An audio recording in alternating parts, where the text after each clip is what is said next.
ಎಲ್ಲರಿಗೂ ನಮಸ್ಕಾರಗಳು.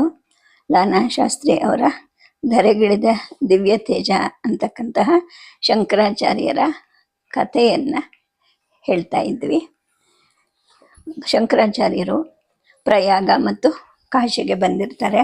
ಅಲ್ಲಿ ಎರಡು ಕಡೆನೂ ನದಿಗಳ ದರ್ಶನ ಮಾಡಿ ಕಾಶಿಯಲ್ಲಿ ವಿಶ್ವನಾಥನನ್ನು ಮತ್ತು ಅನ್ನಪೂರ್ಣೇಶ್ವರಿಯನ್ನು ನೋಡಿ ಧನ್ಯರಾಗದೆ ಅಂಥೇಳಿ ಹೇಳ್ತಾರೆ. ಕೆಲವಾರು ಸ್ತೋತ್ರಗಳು ಅವರ ಬಾಯಿಂದ ತಾನಾಗಿ ಹೊರಟು ಬರುತ್ತೆ. ಅಲ್ಲಿಯ ಮಹಂತರು ಇವ್ರಿಗೆ ಎಲ್ಲ ರೀತಿಯ ಅನುಕೂಲಗಳನ್ನು ಮಾಡಿಕೊಡ್ತಾರೆ. ಕಥೆ ಇಲ್ಲಿಗೆ ನಿಂತಿತ್ತು, ಮುಂದಕ್ಕೆ ಹೋಗೋಣ. ಮಾರನೇ ದಿನ ಕಾಶಿಯಲ್ಲಿ ಎಲ್ಲ ಕಡೆನೂ ವಾರ್ತೆ ಹಬ್ಬತ್ತೆ. ದಕ್ಷಿಣ ದೇಶದ ಒಬ್ಬ ಬಾಲಕ ಅಂತೆ ಸನ್ಯಾಸ ಸ್ವೀಕರಿಸಿದನಂತೆ. ಹಲವಾರು ಶಾಸ್ತ್ರಗಳಲ್ಲಿ ವಿದ್ವಾಂಸನಂತೆ. ಕಾಶಿ ಪಂಡಿತರ ಜೊತೆಯಲ್ಲಿ ಶಾಸ್ತ್ರ ವಿಚಾರ ಚರ್ಚೆಗೋಸ್ಕರ ಬಂದಿದ್ದನಂತೆ. ಗಂಗಾ ಸ್ನಾನ ಮಾಡ್ತಾನೆ ಆಶುಕಾವ್ಯ ರಚನೆ ಮಾಡಿದ್ನಂತೆ. ವಿಶ್ವೇಶ್ವರನ ಸನ್ನಿಧಿಯಲ್ಲೂ ಸಹ ಶಂಕರನೇ ಸ್ತೋತ್ರಗಳನ್ನು ರಚಿಸಿ ಹಾಡದನಂತೆ. ಮಣಿಕರ್ಣಿಕಾ ಘಟ್ಟದ ಶಿವ ದೇವಾಲಯದಲ್ಲಿ ಅವನಿದಾನಂತೆ. ಹೀಗೆಲ್ಲ ಸುದ್ದಿ ಹಬ್ಬಿರುತ್ತೆ. ಜನಗಳಿಗೆ ಅವರನ್ನು ಕಾಣೋ ಕೌತುಕ, ಉತ್ಸುಕತೆ, ಜೊತೆಗೆ ಅವರ ವಿಚಾರದಲ್ಲಿ ವಿಶಿಷ್ಟವಾದ ಭಾವನೆ ಇರುತ್ತೆ. ಮಾರನೇ ದಿನ ಬೆಳಗಾಗತ್ತೆ. ಶಂಕರರು ಮತ್ತು ಶಿಷ್ಯರು ಪಂಚಪಂಚವರ್ಷ ಕಾಲಕ್ಕೆ ಮೊದಲೇ ಹೇಳ್ತಾರೆ. ಗಂಗಾ ಸ್ನಾನವನ್ನು ಮಾಡಿ ಜಪ ಅನುಷ್ಠಾನಗಳನ್ನು ಮುಗಿಸ್ಕೊತಾರೆ. ಶ್ರೀ ಶಂಕರೇಶ್ವರ ಗುಡಿಯ ಮಹಂತರ ಕೊಟ್ಟಿದ್ದಂತಹ ಕಂದೀಲನ್ನು ಹಚ್ಕೊಂಡು ನದಿಗೆ ಹೋಗ್ತಾರೆ. ಅದರ ಬೆಳಕಲ್ಲೇನೆ ವಿಶ್ವೇಶ್ವರ ದರ್ಶನಕ್ಕೆ ಆಲಯಕ್ಕೂ ಬರ್ತಾರೆ. ತಮ್ಮ ಕಮ್ಮಂಡಲುವಿನಿಂದ ತಂದಿದ್ದಂತಹ ಗಂಗಾ ಜಲದಿಂದ ವಿಶ್ವೇಶ್ವರನಿಗೆ ರುದ್ರ ಮಂತ್ರ ಪುರಸ್ಸರವಾಗಿ ಅಭಿಷೇಕ ಮಾಡ್ತಾರೆ. ಅರ್ಚನೆ ಮಾಡಿ ಆರತಿ ಬೆಳಗ್ತಾರೆ. ನಮಸ್ಕಾರವನ್ನು ಸಲ್ಲಿಸಿ ತಮ್ಮ ಬಿಡಾರಕ್ಕೆ ಹಿಂತಿರುಗುತ್ತಾರೆ. ಆ ದಿನ ಕಾಶಿಯ ವಿದ್ಯಾಪೀಠಕ್ಕೆ ಅಂತ ಹೊರಟ ಈ ಗುರು ಶಿಷ್ಯರನ್ನ ದಾರಿ ಉದ್ದಕ್ಕೂ ಯಾತ್ರಿಕರು ಅಚ್ಚರಿಯಿಂದ ನೋಡ್ತಾ, ಅರೆ ಇವರೇ ಅಲ್ವಾ ನಿನ್ನೆ ಆಲಯದಲ್ಲಿ ಆಶುಸ್ತೋತ್ರ ರಚನೆ ಮಾಡಿದವರು ಅಂತ ಹೇಳ್ಕೊತಾ ನಿಂತಿರ್ತಾರೆ. ಕೆಲವರು ಕೈ ಮುಗಿತಾರೆ, ಮತ್ತೆ ಕೆಲವರು ತಲೆ ಬಾಗ್ತಾರೆ, ಕೆಲವರು ಕುತೂಹಲದಿಂದಲೇ ಅವರನ್ನ ಮಾತಾಡಿಸ್ತಾರೆ, ಮತ್ತೆ ಕೆಲವರು ಅವ್ರ ಜೊತೆಯಲ್ಲೇ ಸ್ವಲ್ಪ ದೂರ ನಡೀತಾರೆ. ಇನ್ನು ಕೆಲ ಬಾಲವಟುಗಳು ಅರೆ ಇವನ್ ನಮ್ಮ ವಯಸ್ಸಿನವನೇ ಅಂತ ಅನ್ಕೊಂಡು ಆ ಯತಿಯನ್ನ ತಮ್ಮ ಗುರು ಅಂತ ಭಾವಿಸ್ಕೊಂಡು ಕೈ ಮುಗ್ಕೊಂಡು ಅವ್ರ ಹಿಂದೆ ವಿಷ್ಣು ಸಹಸ್ರನಾಮ ಪಠನ ಮಾಡ್ತಾ ಬರ್ತಾ ಇರ್ತಾರೆ. ಹೀಗೆ ಶಂಕರರು ಮತ್ತು ಅವರ ಪರಿವಾರ ಕಾಶಿ ವಿದ್ಯಾಪೀಠಕ್ಕೆ ಬರೋ ಹೊತ್ತಿಗೆ ಆ ಗುಂಪು ಸಾಕಷ್ಟು ದೊಡ್ಡದಾಗಿ ಬೆಳೆದು ಬಿಟ್ಟಿರುತ್ತೆ. ಕಾಶಿ ವಿದ್ಯಾಪೀಠದ ಮಹಾದ್ವಾರದಲ್ಲಿ ಎಲ್ಲರೂ ನಿಂತ್ಕೊಂತಾರೆ. ಜೊತೆಯಲ್ಲಿ ಬಂದವರು ನಮಸ್ಕಾರ ಮಾಡಿ ಹಿಂತಿರುಗಕ್ಕೆ ಕೆಲ ಕಾಲ ಆ ಕಟ್ಟಡವನ್ನ, ಅಲ್ಲಿದ್ದ ವನ, ದೊಡ್ಡದಾದ ವೃಕ್ಷಗಳ ಕೆಳಗಡೆ ಕೂತು ಅಧ್ಯಯನ ಮಾಡ್ತಿದ್ದ ವಿದ್ಯಾರ್ಥಿ ವೃಂದವನ್ನ ನೋಡಿ ಈ ಬಾಲಗುರುಗೆ ಸಂತೋಷ ಆಗತ್ತೆ. ಅಲ್ಲಿ ಸುಮಾರು 1000ಕ್ಕೂ ಹೆಚ್ಚು ಜನ ವಿದ್ಯಾರ್ಥಿಗಳು ಇರ್ತಾರೆ. ವೇದ ಶಾಸ್ತ್ರಗಳ ಅಭ್ಯಾಸ ಮಾಡ್ತಾ ಇರ್ತಾರೆ. ಭರತಖಂಡದ ಪೂರ್ವ, ಪಶ್ಚಿಮ, ಉತ್ತರ, ದಕ್ಷಿಣ ಈ ಥರ ಎಲ್ಲ ಭಾಗದಿಂದಲೂ ಕೂಡ ಬಂದಿದ್ದಂತಹ ವಿದ್ಯಾರ್ಥಿಗಳಲ್ಲಿರ್ತಾರೆ. ಹಾಗೇನೆ ಬ್ರಾಹ್ಮಣ, ಕ್ಷತ್ರಿಯ, ವೈಶ್ಯ, ಶೂದ್ರ ಅಂತ ಯಾವುದೇ ಒಂದು ಭೇದ ಇಲ್ಲದೆ ಅಲ್ಲಿ ಎಲ್ಲರೂ ಅಧ್ಯಯನ ಮಾಡ್ತಾ ಇರ್ತಾರೆ. ವೇದಾಂತಗಳನ್ನು ಬ್ರಾಹ್ಮಣರು, ರಾಜನೀತಿ, ಧರ್ಮಶಾಸ್ತ್ರ, ಶಸ್ತ್ರಾಸ್ತ್ರ ವಿದ್ಯೆಯನ್ನು ಕ್ಷತ್ರಿಯರು, ಅರ್ಥಶಾಸ್ತ್ರ, ವಾಣಿಜ್ಯ, ಕೃಷಿ, ಪಶುಸಂಗೋಪನೆಗಳನ್ನು ವೈಶ್ಯರು, ಚತುರ್ಥ ವರ್ಣದವರಾದ ಶೂದ್ರರು, ವೈದ್ಯಶಾಸ್ತ್ರ, ಶಸ್ತ್ರಾರ್ಥ, ರಥವಾಹನ ನಿರ್ಮಾಣ, ಶಿಲ್ಪಶಾಸ್ತ್ರ, ಲಲಿತಕಲೆ ಈ ಥರ ಇತ್ಯಾದಿಗಳನ್ನು ಕಲಿತಾ ಇರ್ತಾರೆ. ಒಟ್ಟಲ್ಲಿ ಅದೊಂದು ವಿಶ್ವವಿದ್ಯಾನಿಲಯ. ಎಲ್ಲರಿಗೂ ಅಲ್ಲಿ ಎಲ್ಲವನ್ನು ಕಲಿಯುವಂತಹ ಅವಕಾಶ, ಅನುಕೂಲ ಕೂಡ ಇರುತ್ತೆ.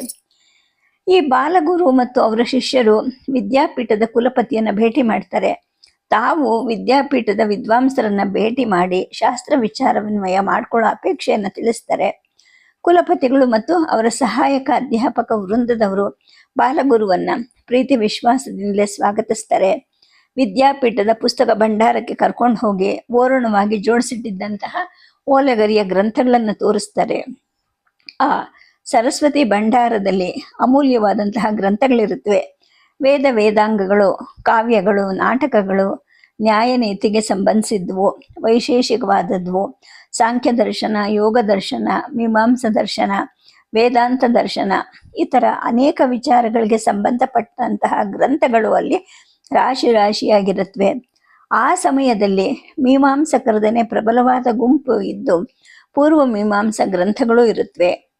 ರಾಜನೀತಿ, ಧರ್ಮಶಾಸ್ತ್ರ, ಅರ್ಥಶಾಸ್ತ್ರ, ವೈದ್ಯಕೀಯ ಗ್ರಂಥಗಳು, ಭೌತ ರಸಾಯನ ಶಾಸ್ತ್ರಕ್ಕೆ ಸಂಬಂಧಿಸಿದ ಕೃತಿಗಳು, ಖಗೋಳ ವಿಜ್ಞಾನ, ಜ್ಯೋತಿಷ್ಯ ವಿಜ್ಞಾನ, ಗಣಿತಶಾಸ್ತ್ರ, ಶಿಲ್ಪಶಾಸ್ತ್ರ ಇವುಗಳನ್ನು ಕುರಿತಂತಹ ಗ್ರಂಥಗಳು ಅಲ್ಲಿರುತ್ತವೆ. ಈ ವಿದ್ಯಾಪೀಠದ ಖರ್ಚು ವೆಚ್ಚಗಳಿಗೆ ವಿದ್ಯಾರ್ಥಿಗಳಿಂದ ಒಂದು ಸಣ್ಣ ಕಾಸನ್ನು ಕೂಡ ತಗೋತಾ ಇರಲಿಲ್ಲ. ಕಾಶಿ ಮಹಾರಾಜನ ದೇಣಿಗೆಯಿಂದ ಆ ವಿಶ್ವವಿದ್ಯಾನಿಲಯ ನಡೀತಾ ಇರುತ್ತೆ. ಹಾಗೇನೆ ಕಾಶಿಯ ಸುತ್ತಮುತ್ತ ಧನಿಕರಾಗಿ ಇದ್ದಂತಹ ಬ್ರಾಹ್ಮಣ, ಕ್ಷತ್ರಿಯ, ವೈಶ್ಯ, ಶೂದ್ರರು ಸಹ ಹೇರಳವಾದ ಧನಧಾನ್ಯಗಳನ್ನು, ವಸ್ತ್ರಾದಿಗಳನ್ನು ಕಳುಹಿಸಿಕೊಡ್ತಾ ಇರ್ತಾರೆ. ಜೀವನ ನಿರ್ವಹಣೆಗೆ ಬೇಕಾದಂತಹ ಲೌಕಿಕ ವಿದ್ಯೆ ಮತ್ತು ಶ್ರೇಯಸ್ಸಿನ ಸಾಧನೆಗೆ ಅಗತ್ಯವಾದಂತಹ ಆಧ್ಯಾತ್ಮಿಕ ವಿದ್ಯೆ ಇವು ಕೂಡ ಅಲ್ಲಿ ಸಮಸಮವಾಗಿ ಬೋಧಿಸಲ್ಪಡುತ್ತಿರುತ್ತವೆ. ತಮ್ಮ 8 ಅಥವಾ 10ನೇ ವಯಸ್ಸಿಗೆ ವಿದ್ಯಾಭ್ಯಾಸಕ್ಕೆ ಅಂತ ಬಂದ ಕೆಲವು ವಿದ್ಯಾರ್ಥಿಗಳು ಅಲ್ಲಿ 12 ಅಥವಾ 20 ವರ್ಷದವರೆಗೂ ಅಭ್ಯಾಸ ಮಾಡಿ ಹಲವಾರು ಶಾಸ್ತ್ರಗಳಲ್ಲಿ ಪ್ರಾವೀಣ್ಯತೆ ಪಡಿತಾ ಇರ್ತಾರೆ. ಒಂದೇ ಗುರುಕುಲದಲ್ಲಿ ಒಬ್ಬ ಕುಲಪತಿಯ ಆಶ್ರಯದಲ್ಲಿ ಎಲ್ಲರೂ ಅಣ್ಣ ತಮ್ಮಂದಿರ ಹಾಗೆ ವ್ಯಾಸಂಗ ಮಾಡ್ತಾ ಇರ್ತಾರೆ. ಅವರೆಲ್ಲರ ಆಚಾರ ವಿಚಾರಗಳು, ವ್ಯವಹಾರಗಳು ಸಮವಾಗಿರುತ್ತವೆ. ಎಲ್ಲರ ಊಟಗಳು, ಉಡುಗೆಗಳು ಒಂದೇ ರೀತಿ ಇರುತ್ತೆ. ಬೆಳಗ್ಗೆ ಎದ್ದಾಗಿಂದ ರಾತ್ರಿ ಮಲಗೋವರೆಗೂ ಅವರೆಲ್ಲರ ಚಟುವಟಿಕೆಗಳು ಕೂಡ ಸಮಾನವಾಗಿರುತ್ತೆ. ಚಿಕ್ಕವರು, ಹೊಸಬರು ಆದ ವಿದ್ಯಾರ್ಥಿಗಳನ್ನ ಹಿರಿಯ ವಿದ್ಯಾರ್ಥಿಗಳು ಪ್ರೀತಿ ವಿಶ್ವಾಸದಿಂದ ಕಾಣ್ತಾ ಇರ್ತಾರೆ. ಆ ಪುಟ್ಟ ಬಾಲಕರು ತಮ್ಮ ತಾಯಿ ತಂದೆಗಳನ್ನ ಬಿಟ್ಟು ವಿದ್ಯಾಭ್ಯಾಸಕ್ಕೋಸ್ಕರ ಬಹಳ ದೂರ ಬಂದಿರೋದ್ರಿಂದ ಅವರಿಗೆ ಪ್ರೀತಿ ವಿಶ್ವಾಸದ ಕೊರತೆ ಉಂಟಾಗದೇ ಇರೋ ಹಾಗೆ ಹೊಸ ಸನ್ನಿವೇಶಕ್ಕೆ ಅವರು ಹೊಂದಿಕೊಳ್ಳೋಕೆ ಹಿರಿಯ ವಿದ್ಯಾರ್ಥಿಗಳು ನೆರವಾಗ್ತಾ ಇರ್ತಾರೆ. ಈ ಪ್ರೀತಿ, ವಿಶ್ವಾಸ, ಸ್ನೇಹ, ಆದರಣಗಳ ವಾತಾವರಣವನ್ನು ಕಂಡು ಬಾಲಗುರುವಿಗೆ ತುಂಬ ಹರ್ಷವಾಗತ್ತೆ. ಅಲ್ಲಿ ತಾನು ಬುದ್ಧಿವಂತ, ಅವನು ದಡ್ಡ, ತಾನು ರಾಜಪುತ್ರ, ಅವನು ಬಡ ಬ್ರಾಹ್ಮಣನ ಮಗ, ತಾನು ಶಾಸ್ತ್ರಗಳನ್ನು ಕಲಿತಂತಹ ಮೇಧಾವಿ, ಅವನು ಕೇವಲ ಕುಶಲಕರ್ಮಿ, ತಾನು ವಿಪ್ರ, ಅವನು ಶೂದ್ರ, ಈ ಥರದ ಭೇದ ಭಾವ ಎಲ್ಲೂ ಇರೋದಿಲ್ಲ. ರಾಷ್ಟ್ರದ 4 ದೆಸೆಯಿಂದಲೂ ಬಂದಂತಹ ವಿದ್ಯಾರ್ಥಿಗಳು ಅಲ್ಲಿರ್ತಾರೆ. ಅವರೆಲ್ಲರ ತಾಯಿ ನುಡಿಗಳು ಬೇರೆ ಬೇರೆ ಆಗಿರುತ್ತವೆ. ಅವರ ಮೈ ಬಣ್ಣ, ಎತ್ತರ, ದಾಢ್ಯ, ಅರ್ಹತೆ, ಸ್ವಭಾಷೆ, ಬುದ್ಧಿಶಕ್ತಿ ಎಲ್ಲದರಲ್ಲೂ ಅವ್ರು ಬೇರೆ ಬೇರೆ ಆಗಿರ್ತಾರೆ. ಆದರೆ ಅಲ್ಲಿ ಭೇದ ಭಾವ ಇರೋದಿಲ್ಲ, ಭಿನ್ನತೆ ಇರೋದಿಲ್ಲ, ಸಂಕುಚಿತ ಭಾವನೂ ಇರೋದಿಲ್ಲ, ಏಕತೆ ಇರುತ್ತೆ. ನಾವೆಲ್ಲರೂ ಸನಾತನ ವೈದಿಕ ಧರ್ಮಕ್ಕೆ ಸೇರಿದವರು ಅನ್ನೋ ಒಂದು ದೃಢ ನಂಬಿಕೆ ಆ ಮಕ್ಕಳಲ್ಲಿ ಇರುತ್ತೆ. ಈ ಎಲ್ಲ ದೇಶ ಪ್ರಾಂತ್ಯಗಳ ವಿದ್ಯಾರ್ಥಿಗಳಿಗೂ ಅಲ್ಲಿ ರಾಷ್ಟ್ರಭಾಷೆ ಅನಿಸಿದಂತಹ ಸಂಸ್ಕೃತದಲ್ಲಿ ಪಾಠ ಮಾಡ್ತಾ ಇರ್ತಾರೆ. ಅರ್ಥವಾಗದ ಸಂದರ್ಭದಲ್ಲಿ ವಿದ್ಯಾರ್ಥಿಗಳಿಗೆ ಕಠಿಣ ಅನ್ನಿಸಿದಾಗ ಅವರಿಗೆ ಆಯಾ ದೇಶ ಭಾಷೆಯಲ್ಲಿಯೇ ಆ ಭಾಗವನ್ನ ಮತ್ತು ಕಠಿಣ ಭಾಗವನ್ನ ವಿವರಿಸಿ ಹೇಳ್ತಾ ಇರ್ತಾರೆ. ಈ ಬಾಲಗುರು ಶಂಕರರು ಮತ್ತು ಅವರ ಶಿಷ್ಯರು ಇಡೀ ದಿನವೆಲ್ಲ ಆ ವಿದ್ಯಾಪೀಠದಲ್ಲಿ ಕಳೀತಾರೆ. ತಾವು ಕಾಶಿಯಲ್ಲಿ ಇರೋಷ್ಟು ಕಾಲ ತಮ್ಮ ಅಧ್ಯಯನಕ್ಕೆ ಅಗತ್ಯವಾದಂತಹ ಗ್ರಂಥಗಳನ್ನ ತಮಗೆ ಎರವಲು ಕೊಡಬೇಕು ಅಂತ ಕುಲಪತಿಗಳಲ್ಲಿ ಕೇಳ್ಕೊಳ್ತಾರೆ. ಕುಲಪತಿಗಳು ಗ್ರಂಥಪಾಲರಿಗೆ ಆಜ್ಞೆ ಮಾಡ್ತಾರೆ. ಅವರು ಒಪ್ಕೊಂಡು ಇವರಿಗೆ ಬೇಕಾದಂತಹ ಗ್ರಂಥಗಳನ್ನ ತೆಗೆದುಕೊಂಡು ಹೋಗಬಹುದು ಅಂತ ತಿಳಿಸ್ತಾರೆ. ಬಾಲಗುರು ಮತ್ತು ಶಿಷ್ಯರು ಸಾಯಂಕಾಲದ ಹೊತ್ತಿಗೆ ವಿದ್ಯಾಪೀಠದಿಂದ ಶಂಕರೇಶ್ವರನ ಗುಡಿಗೆ ಮರಳುತ್ತಾರೆ. ಆ ವೇಳೆಗಾಗ್ಲೇ ಅನ್ನಪೂರ್ಣ ಮಂದಿರದ ಪಾಕಶಾಲೆಯ ಮುಖ್ಯಸ್ಥರು 4-6 ಸಲ ಬಂದು ಈ ಯಾತ್ರಿಕರ ಮಧ್ಯಾಹ್ನದ ಊಟದ ವ್ಯವಸ್ಥೆಗೋಸ್ಕರ ಕಾಯ್ತಾ ಇರ್ತಾರೆ. ಬಾಲಗುರುಗಳು ದೇವಾಲಯ ಪ್ರವೇಶ ಮಾಡೋ ಹೊತ್ತಿಗೆ ಆತ ಪುನಃ ಬರ್ತಾನೆ. ಬಾಲಗುರುವಿಗೆ ನಮಸ್ಕಾರ ಮಾಡ್ತಾ ತಲೆ ಬಾಗಿ ವಿನಯದಿಂದಲೇ ಹೇಳ್ತಾನಂತ, ಬಾಲಯತಿ, ತಮ್ಮ ಮಧ್ಯಾಹ್ನದ ಭಿಕ್ಷೆಗೆ ವ್ಯವಸ್ಥೆ ಮಾಡಬೇಕು ಅಂತ ಶ್ರೀ ವಿಶ್ವೇಶ್ವರ ದೇವಾಲಯದ ಮಹಂತರು ನಮಗೆ ತಿಳಿಸಿದ್ರು. ಅದಕ್ಕೋಸ್ಕರ ನಿಮ್ಮನ್ನ ಕಾಣಲಿಕ್ಕೆ ಅಂತ ನಾನು ಪೂರ್ವಾಹ್ನವ ಇಲ್ಲಿಗೆ ಬಂದಿದ್ದೆ. ನೀವು ಕಾಶಿ ವಿದ್ಯಾಪೀಠಕ್ಕೆ ದಯಮಾಡಿಸಿರೋದಾಗಿ ಇಲ್ಲಿಯ ಅರ್ಚಕರು ತಿಳಿಸಿದ್ರು. ತಮಗೆಲ್ಲ ಈ ದಿನದ ಭಿಕ್ಷೆ ಆಯ್ತಾ ಅಥವಾ ಉಪವಾಸವ ಅಂತ ಕೇಳ್ತಾರೆ. ಆಗ ಶಂಕರರು ಹೇಳ್ತಾರೆ, ಈ ದಿನ ಮಾತ್ರ ನಮ್ಮ ದಿನಚರಿಯಲ್ಲಿ ವ್ಯತ್ಯಾಸ ಆಯಿತು. ಇನ್ನು ಮೇಲೆ ನಾವು ಮಧ್ಯಾಹ್ನ ಕಾಲ ಇಲ್ಲೇ ಇರ್ತೀವಿ. ಈ ದಿನ ವಿದ್ಯಾಪೀಠದ ಕುಲಪತಿಗಳು ನಮ್ಮನ್ನು ಸತ್ಕರಿಸಿದ್ರು. ವಿದ್ಯಾಲಯದಲ್ಲೇ ಫಲಹಾರವನ್ನು ಮಾಡಿದ್ವು ಅಂತ ನುಡಿತಾರೆ. ಮಾರನೇ ದಿನದಿಂದ ಕಟ್ಟುನಿಟ್ಟಾದ ದಿನಚರಿ ಪ್ರಾರಂಭ ಆಗತ್ತೆ. ತೀರ ನಸುಕಲ್ಲೇನೆ ಸ್ನಾನ, ಜಪಾನುಷ್ಠಾನ, ವಿಶ್ವೇಶ್ವರ ದರ್ಶನ, ಆನಂತರ ಬಿಡಾರಕ್ಕೆ ಹಿಂದಿರುಗೋದು. ಭಕ್ತರು ತಂದಿಟ್ಟಂತಹ ಹಾಲನ್ನು ಕುಡಿಯೋದು, ಗ್ರಂಥಗಳ ಅಧ್ಯಯನ ಮತ್ತು ಟಿಪ್ಪಣಿಗಳನ್ನು ಬರ್ಕೊಳ್ಳೋದು. ಮಧ್ಯಾಹ್ನ ಮತ್ತೆ ಗಂಗಾ ಸ್ನಾನ, ಜಪ, ಯಾವುದಾದ್ರೂ ದೇವಾಲಯದ ದರ್ಶನ, ಆನಂತರ ಬಿಡಾರದಲ್ಲಿಯೇ ಭಿಕ್ಷೆ. ಬೆಳಗ್ಗೆ ಅಧ್ಯಯನ ಮಾಡಿದ ಗ್ರಂಥಗಳ ಬಗ್ಗೆ ಮತ್ತೆ ಚರ್ಚೆ, ಮತ್ತೆ ಗ್ರಂಥಗಳ ಅಧ್ಯಯನ. ತಮ್ಮನ್ನು ಕಾಣಕ್ಕೆ ಬರ್ತಿದ್ದಂತಹ ವಿದ್ವಾಂಸರ ಜೊತೆಗೆ ವಿಚಾರ ವಿನಿಮಯ, ಚರ್ಚೆ, ಸಾಯಂಕಾಲ ಮತ್ತೆ ಗಂಗಾ ಸ್ನಾನ, ಜಪಾನುಷ್ಠಾನ, ಶ್ರೀ ವಿಶ್ವೇಶ್ವರ ದರ್ಶನ, ಆನಂತರ ಕಾಶಿಯ ಹಿರಿಯ ವಿದ್ವಾಂಸರ ಜೊತೆಗೆ ಭೇಟಿ, ಶಾಸ್ತ್ರ ವಿಚಾರಗಳ ವಿಮರ್ಶೆ, ರಾತ್ರಿ ಫಲಹಾರ, ನಿದ್ದೆ ಬರೋವರೆಗೂ ಶಿಷ್ಯರ ಜೊತೆಗೆ ಚರ್ಚೆ, ಈ ಥರನೇ ನಡೀತಾ ಇರುತ್ತೆ. ಸುಮಾರು 2 ತಿಂಗಳ ಕಾಲ ಕಳೀತಾ ಹೋಗುತ್ತೆ. ಶಂಕರರು ಬಹುತೇಕ ಎಲ್ಲ ಶಾಸ್ತ್ರ ಗ್ರಂಥಗಳನ್ನು ಅಧ್ಯಯನ ಮಾಡಿಬಿಟ್ಟಿರ್ತಾರೆ. ಬಹುಜನ ವಿದ್ವಾಂಸರನ್ನ ಭೇಟಿ ಮಾಡಿ ಶಾಸ್ತ್ರ ವಿಮರ್ಶೆಯನ್ನು ಮಾಡಿದ್ದಾಗಿರುತ್ತೆ. ಈ ಸಮಯದಲ್ಲಿ ಒಂದು ದಿನ ಮಧ್ಯಾಹ್ನದ ಭಿಕ್ಷೆಗೋಸ್ಕರ ಕಾಶಿಯ ಪಂಡಿತರೊಬ್ಬರ ಜೊತೆಗೆ ವೇದಾಂತ ಕುರಿತು ಚರ್ಚೆ ಮಾಡ್ತಾ ಇದ್ದಾಗ ಒಬ್ಬ ಬ್ರಹ್ಮಚಾರಿ ಬಂದು ಸಾಷ್ಟಾಂಗ ಪ್ರಣಾಮವನ್ನು ಮಾಡಿ ಕೈ ಮುಗಿದು ತಲೆಬಾಗಿ ಬಾಲಗುರುವಿನ ಮುಂದೆ ನಿಂತ್ಕೊತಾನೆ. ಬಾಲಗುರು ಬ್ರಹ್ಮಚಾರಿ ಹತ್ರ ತಿರುಗಿ ಹತ್ರ ಉಪವಿಶ ಅಂತ ಹೇಳ್ತಾರೆ, ಅಂದರೆ ಅಲ್ಲಿ ಕೂತ್ಕೋ ಅಂತ. ಪಂಡಿತರ ಜೊತೆಗೆ ವಾಕ್ಯಾರ್ಥ ಮುಂದುವರಿಯುತ್ತೆ. ಸೂರ್ಯಾಸ್ತಕ್ಕೆ ಸ್ವಲ್ಪ ಮುನ್ನ ಈ ಚರ್ಚೆ ಮುಗಿಯುತ್ತೆ. ಪಂಡಿತರು ಹೇಳ್ತಾರೆ, ಬಾಲಯತಿವರ್ಯರೇ, ತಮ್ಮ ನಿಶ್ಚಿತ ಅಭಿಪ್ರಾಯವೇನೋ ನನಗೆ ಅರ್ಥ ಆಯಿತು. ಆದರೆ ಇಷ್ಟು ವರ್ಷ ಅಂದರೆ ಸುಮಾರು ಅರ್ಧ ಶತಮಾನಗಳ ಕಾಲ ನಾನು ನಂಬಿಕೊಂಡು ಬಂದದ್ದು ಸರಿಯಲ್ಲ ಅಂತ ಹೇಳಿದ್ರೆ ನನಗೆ ಯಾಕೋ ನಂಬಿಕೆನೇ ಬರ್ತಾ ಇಲ್ಲ. ಆದರೂ ಪುನಃ ನಿಮ್ಮನ್ನು ನೋಡಬೇಕು, ನಿಮ್ಮ ಮಾತನ್ನು ಕೇಳಬೇಕು ಅಂತ ನನಗನ್ನಿಸ್ತಿದೆ. ಮತ್ತೊಮ್ಮೆ ಬರ್ತೀನಿ, ಬರಬಹುದಾ, ನಿಮಗೆ ಒಪ್ಪಿಗೆನಾ ಅಂತ ಕೇಳ್ತಾರೆ. ಬಾಲಗುರು ಅವಶ್ಯವಾಗಿ ಬನ್ನಿ, ನಿಮಗೆ ಎಂದೆಂದೂ ಸ್ವಾಗತ ಇರುತ್ತೆ ಅಂತ ಹೇಳ್ತಾರೆ. ಪಂಡಿತರು ಹೊರಟ ನಂತರ ಆ ಬ್ರಹ್ಮಚಾರಿ ಹತ್ರ ತಿರುಗಿ ಗುರುಗಳು ಕೇಳ್ತಾರೆ, ಅಪ್ಪ ನೀನು ಯಾರು, ಏನು ಬಂದದ್ದು, ನನ್ನಿಂದ ಏನಾಗಬೇಕು ಅಂತ ಕೇಳಿದಾಗ ಆತ ಎದ್ದು ನಿಂತು ಪುನಃ ನಮಸ್ಕಾರ ಮಾಡ್ತಾ ಹೇಳ್ತಾನೆ, ಭಗವಾನ್, ನಾನು ನಿಮ್ಮ ಆಶ್ರಯ ಕೋರಿ ಬಂದಿದ್ದೀನಿ, ನಿಮ್ಮ ಶಿಷ್ಯ ಆಗುವಂತಹ ಅಪೇಕ್ಷೆಯಿಂದ ಬಂದಿದ್ದೀನಿ ಅಂತ ಹೇಳಿಬಿಟ್ಟು ಮಾತನ್ನು ಮುಂದುವರಿಸ್ತಾನೆ. ದಕ್ಷಿಣದ ಚೋಳ ದೇಶದವನು ನಾನು, ಅಹೋಬಲ ಕ್ಷೇತ್ರ ವಾಸಿ ನಾನು. ನನ್ನ ಹೆಸರು ವಿಷ್ಣು ಶರ್ಮಾ. ನಮ್ಮ ತಂದೆ ಮಾಧವ ಶರ್ಮಾ, ತಾಯಿ ಲಕ್ಷ್ಮೀದೇವಿ ಅಂತ. ಆರಂಭದ ವಿದ್ಯಾಭ್ಯಾಸ ಅಹೋಬಲದಲ್ಲೇ ಆಯಿತು. ತಂದೆಯವರಲ್ಲೇ ಆಗಿದ್ದು. ಬಾಲ್ಯದಲ್ಲೇ ನನ್ನ ತಂದೆ ನಿಧನರಾದರು. ನಂತರ ನನ್ನನ್ನು ಸಾಕಿ ಸಲಹೋ ಬಂಧು ಬಳಗ ಯಾರೂ ಇರಲಿಲ್ಲ. ಅಹೋಬಲ ಕ್ಷೇತ್ರದ ಶ್ರೀ ನರಸಿಂಹ ದೇವಾಲಯದಲ್ಲೇ ವೇದಾಧ್ಯಯನ ಮಾಡ್ತಾ ದೇವರ ಸೇವೆ ಮಾಡಿಕೊಂಡಿದ್ದೆ. ಸ್ವಲ್ಪ ಕಾಲ ಶ್ರೀರಂಗದಲ್ಲಿ ನನ್ನ ಸೋದರ ಮಾವನ ಬಳಿ ಇದ್ದು ಅಧ್ಯಯನ ಮಾಡಿದೆ.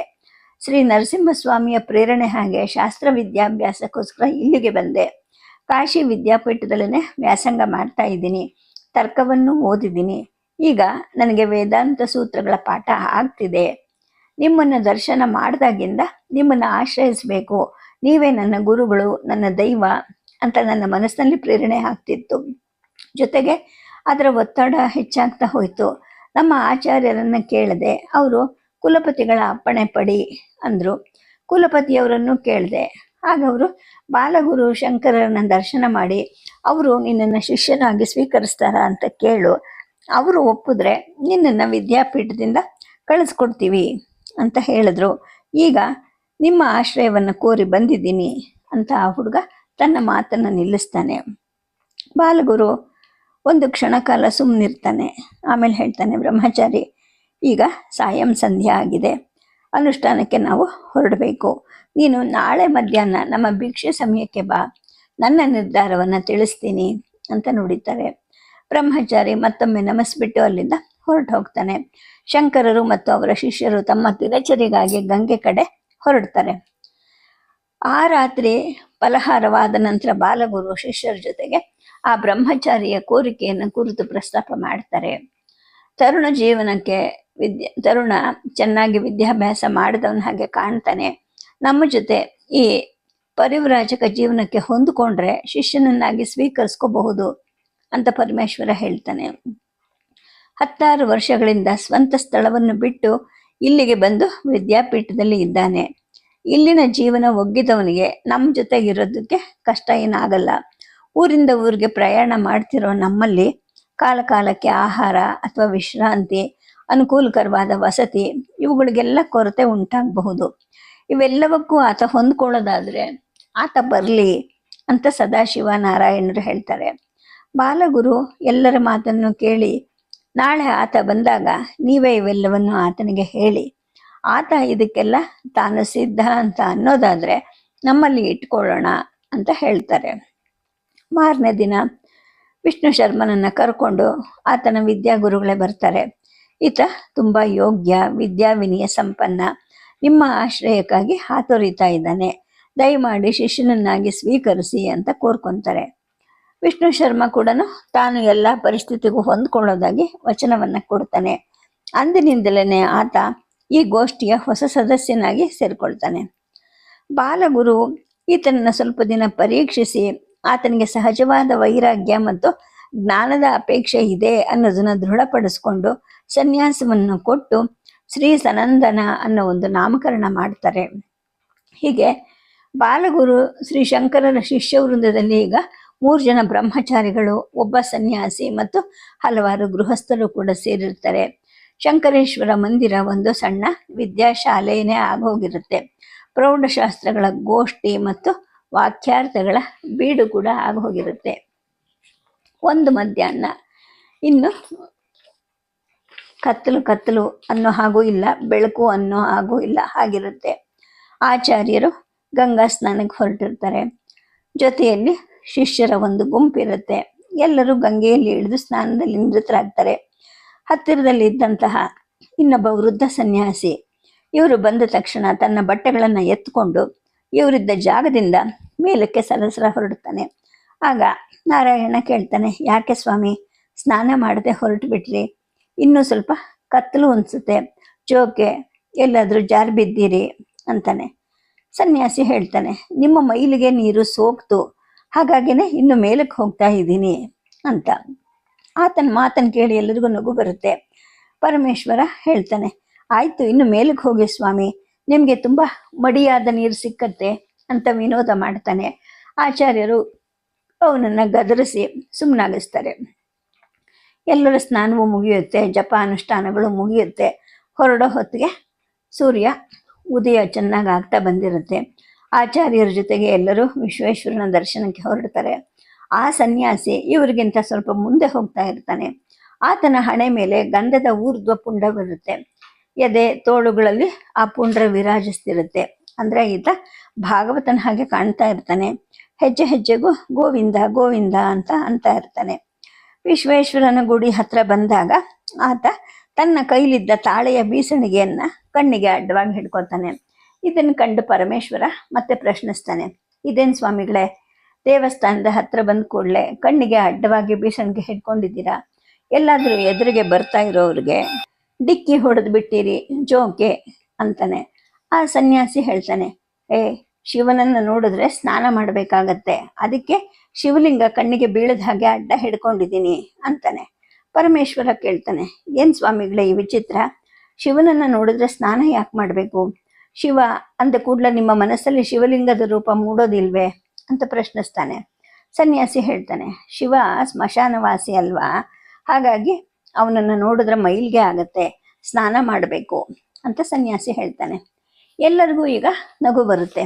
ಪರಮೇಶ್ವರ ಹೇಳ್ತಾನೆ, ಸ್ವಾಮಿಗಳೇ, ಈ ಕಾಶಿನಲ್ಲಿ ಎಲ್ಲೆಲ್ಲೂ ಶಿವಲಿಂಗಗಳು ತುಂಬಿವೆ ಅಂತ ಹೇಳ್ತಾರೆ, ಹಾಗೇನೆ ಶಿವನ ಶಿರಸ್ಸಿನಲ್ಲಿರೋ ಗಂಗೆಯಲ್ಲೇ ನೀವು ಸ್ನಾನ ಮಾಡಿದ್ರಲ್ವಾ, ಅದು ಮೈಲ್ಗೆ ಅಲ್ವಾ ಅಂದಾಗ ಸನ್ಯಾಸಿಗೆ ಸಿಟ್ಟು ಬರುತ್ತೆ. ಎಲ್ಲೋ ಬ್ರಹ್ಮಚಾರಿ, ಗಂಗೆ ವಿಷ್ಣು ಪಾದದಿಂದ ಉದ್ಭವಳಾದವಳು ಅಂತ ನಿನಗೆ ಗೊತ್ತಿಲ್ವಾ? ಎಂತಹ ದಡ್ಡ ನೀನು ಅಂತಾನೆ. ಪರಮೇಶ್ವರ ಮತ್ತೆ ಪ್ರಶ್ನಿಸ್ತಾನೆ, ಈಗ ತಿಳಿತು, ಆದರೆ ಈ ಶೈವ ಕ್ಷೇತ್ರವಾದ ಕಾಶಿಗೆ ನೀವು ಯಾಕೆ ಬಂದ್ರಿ ಅಂದಾಗ ಆ ಸನ್ಯಾಸಿ ಪರಮೇಶ್ವರನನ್ನ ನುಂಗೋ ಹಾಗೆ ನೋಡ್ತಾನೆ. ಎಲ್ಲೋ ಒಟುವೆ, ಕಾಶಿಗೆ ನಾನು ಬಂದಿರೋದು ಶಿವದರ್ಶನಕ್ಕೋಸ್ಕರ ಅಲ್ಲ, ಇಲ್ಲಿರೋ ಬಿಂದು ಮಾಧವನ ದರ್ಶನಕ್ಕೆ ಅಂತ ಬೈತಾನೆ. ಇಲ್ಲಿವರೆಗೂ ಸುಮ್ಮನೆ ಬರ್ತಿದ್ದ ಆಚಾರ್ಯರು ಹೇಳ್ತಾರೆ, ಯತಿಗಳೇ, ಶಿವ, ವಿಷ್ಣು, ದೇವಿ, ಗಣಪತಿ, ಸೂರ್ಯ, ಬ್ರಹ್ಮ ಇತ್ಯಾದಿ ನಾಮಗಳೆಲ್ಲವೂ ಒಬ್ಬನೇ ದೇವನ ಹೆಸರುಗಳು. ಏಕಂ ಸತ್ ವಿಪ್ರಾಹ ಬಹುಧಾ ವದಂತಿ, ಏಕೋ ದೇವ ಸರ್ವಭೂತೇಷು ಗೂಢ. ಈ ವೇದವಾಣಿಯನ್ನು ನೀವು ಕೇಳಿಲ್ವಾ? ಇರೋ ದೇವರು ಒಬ್ಬನೇನೆ, 100 ಅಲ್ಲ, 1000 ಅಲ್ಲ, ಆದರೆ ಅವನ ನಾಮಗಳು ಮಾತ್ರ ಅಸಂಖ್ಯಾತವಾಗಿದೆ. ನಮ್ಮ ಮನಸ್ಸಿನ ಪರಿಪಾಕ, ಬುದ್ಧಿ, ಸಂಸ್ಕಾರಕ್ಕೆ ತಕ್ಕ ಹಾಗೆ ನಮಗೆ ಪ್ರಿಯವಾದ ನಾಮವನ್ನ, ರೂಪವನ್ನ ಆರಿಸ್ಕೊಂಡು ಆ ನಾಮರೂಪದಲ್ಲಿ ನಾವು ಏಕಾಗ್ರ ಮನಸ್ಕರಾಗಿ ಉಪಾಸನೆ ಮಾಡಬೇಕು. ದೇವ ಅಥವಾ ದೇವಮೂರ್ತಿಗಳಲ್ಲಿ ಭೇದ ಭಾವ ಇರಬಾರ್ದು. ಆದ್ದರಿಂದಲೇ ಆಯಾ ದೇವತೆಗಳ ಉಪಾಸಕರಲ್ಲಿ ಭೇದ ಭಾವ ಮೂಡುತ್ತೆ. ನನ್ನ ದೇವರು ದೊಡ್ಡವನು, ನಿನ್ನ ದೇವರು ಚಿಕ್ಕವನು ಅನ್ನೋ ತಾರತಮ್ಯನೂ ಮೂಡುತ್ತೆ. ಇದು ದ್ವೇಷ ಮತ್ತು ವೈಷಮ್ಯಕ್ಕೆ ಎಡೆ ಮಾಡಿಕೊಡುತ್ತೆ. ಈ ದ್ವೇಷ ವೈಷಮ್ಯಗಳಿಂದ ಸಮಾಜದ ಮತ್ತು ನಮ್ಮ ದೇಶದ ಏಕತೆಗೆ, ಒಗ್ಗಟ್ಟಿಗೆ ಭಂಗ ಬರುತ್ತೆ. ಜನರ ಮನಸ್ಸಿನಲ್ಲಿ ಐಕಮತ್ಯ ನಾಶವಾಗತ್ತೆ ಅಂತ ಹೇಳ್ತಾರೆ. ಆ ಎತ್ತಿ ಸುಮ್ಮನೆ ಇವ್ರ ಮಾತನ್ನ ಕೇಳಿಸ್ಕೊಳ್ತಾ ಇರ್ತಾನೆ. ಮತ್ತೆ ಬಾಲಗುರು ಮುಂದುವರಿಸ್ತಾರೆ. ಮಳೆ ನೀರು ನಾನಾ ಹಳ್ಳ, ಕೊಳ್ಳ, ಹೊಳೆ, ನದಿಗಳ ಮುಖಾಂತರ ಹರಿದು ನೂರಾರು ಕಾಡು, ಮೇಡು, ಬೆಟ್ಟ, ಬಯಲುಗಳಲ್ಲಿ ಹರಿದು ನೆಲವನ್ನು ತಂಪಾಗಿಸುತ್ತೆ, ಬೆಳೆಯನ್ನ ಕೊಡುತ್ತೆ, ಜೀವರಾಶಿಯನ್ನ ಪೋಷಿಸುತ್ತೆ, ಕಡೆಗೆ ಸಮುದ್ರವನ್ನ ಸೇರಲ್ವೇ? ಹಾಗೇನೆ ಶಿವ, ಕೇಶವ, ಹರಿ, ಹರ ಇತ್ಯಾದಿ ಭಗವಂತನ ನಾಮಗಳು ಆಯಾ ಭಕ್ತರ ಹೃನ್ಮನಗಳಲ್ಲಿ ಅರಳಿಸಿ ಅವರಿಗೆ ಧರ್ಮ ಮಾರ್ಗದಲ್ಲಿ ನಡೆಯಕ್ಕೆ ಪ್ರೇರಣೆಯನ್ನು ಕೊಡುತ್ತವೆ. ಎಲ್ಲ ದೇವರ ಪೂಜೆ, ಉಪಾಸನೆಯಲ್ಲಿ ಎಲ್ಲೆಲ್ಲೂ ಕೂಡ ವ್ಯಾಪಕನಾಗಿರುವಂತಹ ಏಕೋ ದೇವ ಸರ್ವಭೂತೇಶು ಗೂಢ ಅಂತ ಆ ಪರಮಾತ್ಮನಿಗೇನೆ ಸಲ್ಲುತ್ತೆ. ಸ ಶಿವ, ಸ ಹರಿ, ಸ ಇಂದ್ರ, ಸ ಅಕ್ಷರ, ಪರಮಸ್ವರಾಟ ಅನ್ನ ಈ ನಿಮ್ಮ ವಿಪರೀತ ಕಲ್ಪನೆಯನ್ನ ಬಿಟ್ಟುಬಿಡಿ ಅಂತ ಸರಳವಾದ ನುಡಿಗಳಲ್ಲಿ ವಿವರಿಸ್ತಾರೆ. ಆ ಸನ್ಯಾಸಿ ಏನು ಮಾತಾಡದೆ ಆಚಾರ್ಯರನ್ನ ಎವೆ ಇಕ್ಕದೆ ನೋಡ್ತಾ ಇರ್ತಾನೆ. ಆಮೇಲೆ ಹೇಳ್ತಾನೆ, ಬಾಲಸ್ವಾಮಿಗಳೇ, ನಾನೇನು ಹೆಚ್ಚು ಓದ್ದವನಲ್ಲ, ಇಲ್ಲಿವರೆಗೂ ಹೀಗೆ ಮೂಡನ ಹಾಗೆ ಇದ್ದೆ, ಈ ವಿಪರೀತ ಭಾವನೆಯಲ್ಲೇ ಮುಳುಗಿ ಹೋಗಿದ್ದೆ. ನೀವು ನನ್ನ ಕಣ್ ತೆರೆಸಿದ್ರಿ, ನಾನು ಕೃತಾರ್ಥನಾದೆ ಅಂತ ಹೇಳಿ ಆಚಾರ್ಯರಿಗೆ ನಮಸ್ಕಾರ ಮಾಡ್ತಾರೆ. ಆಚಾರ್ಯರ ಜೊತೆಗೇನೆ ವಿಶ್ವನಾಥ ಸ್ವಾಮಿಯ ದರ್ಶನವನ್ನೂ ಮಾಡ್ತಾನೆ. ಆ ನಂತರ ಅವ್ರ ಜೊತೆ ಸ್ವಲ್ಪ ಕಾಲ ಇದ್ದು ಆಧ್ಯಾತ್ಮಿಕ ಸಾಧನ ಮಾರ್ಗವನ್ನ ಕಂಡುಕೊಳ್ತಾನೆ. ಅಂತೂ ಬಾಲಗುರು ಶಂಕರರು ವಾರಾಣಸಿ ಕ್ಷೇತ್ರಕ್ಕೆ ಬಂದ ಉದ್ದೇಶ ನೆರವೇರ್ತಾ ಇರುತ್ತೆ. ಶಾಸ್ತ್ರ ಗ್ರಂಥಗಳ ಅನೇಕವನ್ನ ಅವರು ಅಧ್ಯಯನ ಮಾಡಿರ್ತಾರೆ. ಬಹಳ ಜನ ವಿದ್ವಾಂಸರ ಜೊತೆ ಚರ್ಚೆನೂ ಮಾಡಿರ್ತಾರೆ. ಅವರಿಗೆ ತಮ್ಮ ಗ್ರಂಥ ರಚನೆಗೆ ಅಗತ್ಯವಾದಂತಹ ನೆಲೆಗಟ್ಟು ಕೂಡ ಸಿದ್ಧವಾಗಿರುತ್ತೆ. ಇನ್ನು ತಾವು ಬೇಗ ಹೋಗಿ ಬದ್ರಿ ಕ್ಷೇತ್ರಕ್ಕೆ ಅಲ್ಲಿ ಕೂತು ಗ್ರಂಥ ರಚನೆಯ ಕಾರ್ಯ ಕೈಗೊಳ್ಬೇಕು ಅನ್ಸುತ್ತೆ. ಅದನ್ನ ಶಿಷ್ಯರಿಗೆ ತಿಳಿಸ್ತಾರೆ. ಪ್ರಯಾಣ ಸನ್ನದ್ಧರಾಗಲಿಕ್ಕೆ ಅಪ್ಪಣೆ ಕೊಡ್ತಾರೆ. ವಿದ್ಯಾಪೀಠದ ಪಂಡಿತರು, ರಾಜಸ್ಥಾನದ ವಿದ್ವಾಂಸರು ಎಲ್ಲರನ್ನೂ ಕಂಡು ಅವರಿಗೆ ತಮ್ಮ ಆಭಾರ ಮನ್ನಣೆಯನ್ನು ಸಲ್ಲಿಸ್ತಾರೆ. ಇಷ್ಟು ಹೊತ್ತಿಗಾಗಲೇ ಅವರ ಪ್ರತಿಭೆ, ವೈದುಷ್ಯಗಳು, ಅವರ ವಿನಯ, ಸೌಜನ್ಯಗಳು ಎಲ್ಲರಲ್ಲೂ ಪ್ರೀತಿ ವಿಶ್ವಾಸವನ್ನ ಪಸರಿಸಿಬಿಟ್ಟಿರುತ್ತವೆ.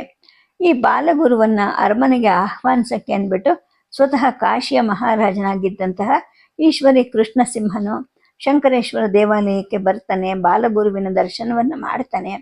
ಫಲಪುಷ್ಪಗಳನ್ನು ಒಪ್ಪಿಸಿ, ಯತಿವರ್ಯರೇ, ನಮ್ಮ ಆಸ್ಥಾನದ ವಿದ್ವಾಂಸರು ತಮ್ಮನ್ನು ತುಂಬ ಪ್ರಶಂಸೆ ಮಾಡಿದ್ರು, ತಮ್ಮ ವೈದುಷ್ಯ ಪ್ರತಿಭೆಗಳನ್ನು ತುಂಬ ಮೆಚ್ಚಿಕೊಂಡ್ರು. ತಮ್ಮಂತಹ ಬಾಲ ವಿದ್ವಾಂಸರ ದರ್ಶನ ಆಗಿದ್ದು ನನ್ನ ಭಾಗ್ಯ. ನೀವು ಒಮ್ಮೆ ನಮ್ಮ ಅರಮನೆಗೆ ದಯಮಾಡಿಸಿ ನಮ್ಮ ಸೇವೆ, ಆತಿಥ್ಯವನ್ನು ಸ್ವೀಕರಿಸಬೇಕು ಅಂತ ನನ್ನ ಪ್ರಾರ್ಥನೆ. ಹಾಗೇನೆ ತಾವು ಈಗ ಬದರಿ ಕ್ಷೇತ್ರದ ಕಡೆ ವಿಜಯ ಮಾಡ್ತಾ ಇದ್ದೀರಾ ಅಂತ ತಿಳಿಯಿತು. ನಿಮಗೆ ಅಗತ್ಯವಾದಂತಹ ವಾಹನಗಳ ಸೌಕರ್ಯ, ಸೇವಕ ಜನ ಎಲ್ಲಕ್ಕೂ ನಾನು ವ್ಯವಸ್ಥೆ ಮಾಡ್ತೀನಿ ಅಂಥೇಳಿ ಹೇಳ್ತಾನೆ. ಆಗ ಬಾಲಗುರು ಹೇಳ್ತಾನೆ, ಮಹಾರಾಜನ್, ಶ್ರೇಯವಂತನಾಗು ನೀನು. ನಿನ್ನ ಔದಾರ್ಯ, ವಿದ್ವಾಂಸರಲ್ಲಿ ನಿನಗೆ ಇರತಕ್ಕಂತಹ ಗೌರವ, ಆದರಗಳು ಇವುಗಳನ್ನು ನಾನು ನೋಡಿ ಬಲ್ಲೆ. ಈಗ ನಾನು ನಮ್ಮ ಶ್ರೀ ಗುರುದೇವರ ಆಜ್ಞೆ ಹಾಗೆ ಬದ್ರಿ ಕ್ಷೇತ್ರಕ್ಕೆ ಹೊರಟಿದ್ದೀನಿ. ಕಾಲ್ನಡಿಗೆಯಲ್ಲೇ ಯಾತ್ರೆ ಮಾಡಬೇಕು ಅಂತ ಸಂಕಲ್ಪ ಮಾಡಿದ್ದೀನಿ. ಆದ್ರಿಂದ ನಿನ್ನ ವಾಹನ ಇತ್ಯಾದಿಗಳನ್ನು ಸ್ವೀಕರಿಸಕ್ಕೆ ನಾನು ಅಸಮರ್ಥನಾಗಿದ್ದೀನಿ. ಧರ್ಮ ಸಂಸ್ಥಾಪನೆ, ಪ್ರಸಾರ ಇವುಗಳಿಗೆ ನಿಮ್ಮಂತಹ ಕ್ಷತ್ರಿಯರ ಸಹಾಯ, ಸಹಕಾರ ಎರಡೂ ಅಗತ್ಯ ಇದೆ. ನಾವು ಬದರಿಯಿಂದ ಹಿಂತಿರುಗುವಾಗ ಮತ್ತು ಒಮ್ಮೆ ಕಾಶಿಗೆ ಬರ್ತೀವಿ. ಆಗ ನಿನ್ನ ಆತಿಥ್ಯ ಸ್ವೀಕರಿಸ್ತೀವಿ ಅಂತ ನುಡಿತಾರೆ. ಸಾಷ್ಟಾಂಗ ಪ್ರಣಾಮವನ್ನು ಮಾಡಿದ ದೊರೆಯನ್ನ ಫಲಪುಷ್ಪವನ್ನು ಕೊಟ್ಟು ಆಶೀರ್ವಾದ ಮಾಡ್ತಾರೆ. ಆ ನಂತರ ಹೇಳ್ತಾರೆ, ನಿತ್ಯಾನಂದಕರಿ, ವರಾಭಯಕರಿ, ಸೌಂದರ್ಯ ರತ್ನಾಕರಿ, ನಿರ್ಧೂತಾಕಿಲ ಘೋರ ಪಾವನಕರಿ, ಪ್ರತ್ಯಕ್ಷ ಮಾಹೇಶ್ವರಿ, ಪ್ರಾಲೇಯಾಚಲ ವಂಶ ಪಾವನಕರಿ, ಕಾಶೀಪುರಾಧೀಶ್ವರಿ, ಭಿಕ್ಷಾಂ ದೇಹಿ ಕೃಪಾವಲಂಬನಕರಿ, ಮಾತಾ ಅನ್ನಪೂರ್ಣೇಶ್ವರಿ. ಅಮ್ಮ, ನೀನು ಶಾಶ್ವತಳಾದ ಆನಂದದಾಯಿನಿ, ವರಗಳನ್ನು ಅಭಯವನ್ನು ನೀಡುವವಳು, ಸೌಂದರ್ಯ ರತ್ನಕ್ಕೆ ಆಕರ ಆಗಿರುವಂಥವಳು, ಸಕಲ ಪಾಪವನ್ನು ನಿರ್ಮೂಲಗೊಳಿಸಿ ಅಖಿಲ ಲೋಕವನ್ನು ಪಾವನಗೊಳಿಸುವವಳು ನೀನು. ಪ್ರತ್ಯಕ್ಷವಾದ ಮಾಹೇಶ್ವರಿನೇ ಆಗಿದ್ದೀಯಾ. ಹಿಮವಂತನ ವಂಶವನ್ನು ಪಾವನಗೊಳಿಸಿದವಳು ನೀನು. ತಾಯಿ, ಈ ಕಾಶೀಪುರದ ಅಧಿಷ್ಠಾತ್ರಿಯೇ, ಜಗದೀಶ್ವರಿಯಾದ ಅನ್ನಪೂರ್ಣೆಯೇ, ನನಗೆ ಜ್ಞಾನ ವೈರಾಗ್ಯಗಳ ಭಿಕ್ಷೆಯನ್ನು ನೀಡಮ್ಮ ಅಂತ ತಾಯಿಯಲ್ಲಿ ಪ್ರಾರ್ಥನೆ ಮಾಡ್ತಾರೆ. ಎಷ್ಟೋ ಹೊತ್ತು ಭಾವ ಸಮಾಧಿಯಲ್ಲಿದ್ದ ಆಚಾರ್ಯರು ನಿಧಾನವಾಗಿ ಬಹಿರ್ಮುಖರಾಗ್ತಾರೆ. ಆಲಯದ ಪಾಕಶಾಲಾಧಿಕಾರಿಯನ್ನು ಹಾಗೆಯೇ ತಮಗೆ ನಿತ್ಯವೂ ಭಿಕ್ಷೆಯನ್ನು ತಂದೊಪ್ಪಿಸ್ತಿದ್ದ ಬ್ರಹ್ಮಚಾರಿಯನ್ನು ಕೂಡ ಮನಃಪೂರ್ವಕವಾಗಿ ಹರಿಸ್ತಾರೆ. ಅಲ್ಲಿಂದ ಹೊರಟು ವಾರಾಣಸಿಯ ಎಲ್ಲ ಆಲಯಗಳಿಗೂ ಸಂದರ್ಶನ ಕೊಡ್ತಾರೆ. ಸಂಜೆಗೆ ಮತ್ತೆ ಶ್ರೀ ಶಂಕರೇಶ್ವರ ಆಲಯಕ್ಕೆ ಮರಳುತ್ತಾರೆ. ಅಲ್ಲಿಯ ಅರ್ಚಕರು ಮಹಂತರನ್ನು ಅವರ ಸೇವೆ ಸಹಾಯಗಳಿಗೆ ಅಭಿನಂದಿಸ್ತಾರೆ. ತಮ್ಮನ್ನು ಕಾಣಲಿಕ್ಕೆ ಅಂತ ಬಂದ ನೂರಾರು ಜನವನ್ನ ಹಸನ್ಮುಖದಿಂದ ಮಾತಾಡಿಸ್ತಾರೆ. ಎಲ್ಲರನ್ನು ತಮ್ಮ ಮೃದು ನುಡಿಗಳಿಂದ ಸಂತೋಷಗೊಳಿಸ್ತಾರೆ. ಆ ರಾತ್ರಿಯೆಲ್ಲ ಪ್ರಯಾಣದ ವ್ಯವಸ್ಥೆನೇ ಆಗತ್ತೆ. ಈಗ ಕಾಶಿಗೆ ಬಂದಾಗ ಇದ್ದದಕ್ಕಿಂತ 2-3 ಪಟ್ಟಷ್ಟು ಅವರ ಗ್ರಂಥಗಳ ಸಂಖ್ಯೆ ಹೆಚ್ಚಾಗಿರುತ್ತೆ.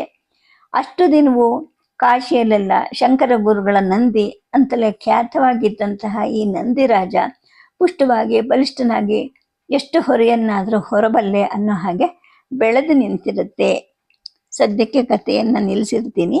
ನಮಸ್ಕಾರ.